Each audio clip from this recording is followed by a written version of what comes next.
আসসালামু আলাইকুম, কেমন আছেন আপনারা সবাই? তো আজকে কিন্তু আরেকটা রুটিন আপনাদের সাথে আমি শেয়ার করছি।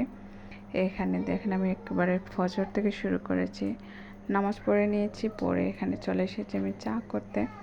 তো চা বসিয়ে দিয়েছি, চা করে নিচ্ছি আমার জন্য এবং আমার বড় মেয়ের জন্য। স্কুলে যাবে, তো আমিও কিন্তু ওকে দিয়ে আসবো, তাই আমিও চাটা খেয়ে নিচ্ছি। আমি আবার সকালে চা ছাড়া কিছু খেতে পারি না, আর আমার মেয়েটাও আমার মতো হয়েছে, চা ছাড়া কিছু খায় না। সকালে কত বলি যে একটু দুধ খাও, একটু কলা খাও, নাইলে একটু কেক খাও, ও কিছুই খাবে না। ও আমার মতো একটু চা খাবে, বেশি খায় না, আবার অল্প একটু চা দিলেই হয়ে যায়। বিস্কিট নাইলে কেক নাইলে কোনো কিছু থাকলে সেটার সাথে খেয়ে নেয়। এই যে মেয়েটা ডেকে তুলে নিয়েছি, আর এদিকে ছোট দুটো ঘুমাচ্ছিল। তো ওরা ঘুমিয়ে থাকতে থাকতে কিন্তু আমি মেয়েকে স্কুলে দিয়ে চলেও আসবো। তো এখানে দেখেন ওয়েদারটা কিন্তু একটু ঠান্ডা ঠান্ডা ছিল, রোদ ছিল না। ওই দিন একটু রাতেও বৃষ্টি হয়েছিল। তো আমিও কিন্তু রেডি হয়ে গিয়েছি, আর এদিকে আমার মেয়েকেও আমি রেডি করে দিয়েছি, তারপরে বেরিয়ে গিয়েছি।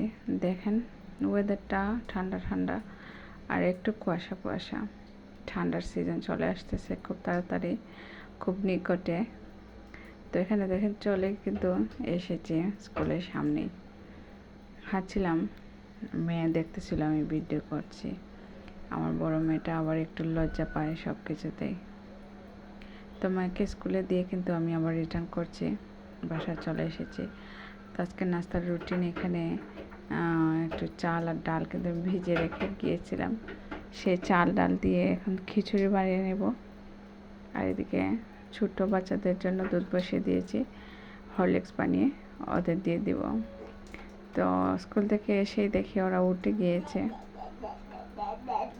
তো খিচুড়িটাও রেডি করে নিয়েছি, আর এদিকে কিন্তু হরলিক্সটা বানিয়ে বাচ্চাদের খেতে দিয়ে দিয়েছি।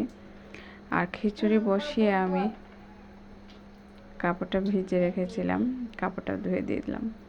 এদিকে কিন্তু আমার গতকালের কাপড়টাও রয়ে গিয়েছে, অনেক বৃষ্টি হয়েছে কালকে, আর অল্প অল্প একটু রোদ উঠেছিল, সেই রোদটা কিন্তু থাকেনি, একটু পরেই চলে গিয়েছিল। তো আমার গতকালের আজকের কাপড় মিলিয়ে অনেক কাপড় হয়ে গিয়েছিল, শুকাতে অনেক কষ্ট বাসা বাড়িতে। তো এখানে ছোটো মেয়েটা আমার সাথেই এসেছিল, এসে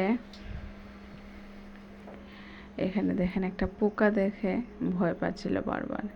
তো কাপড়গুলো দিয়ে কিন্তু ঘরে চলে যাব, আর তারপরে আমার দুপুরের রুটিন শুরু হয়ে যাবে।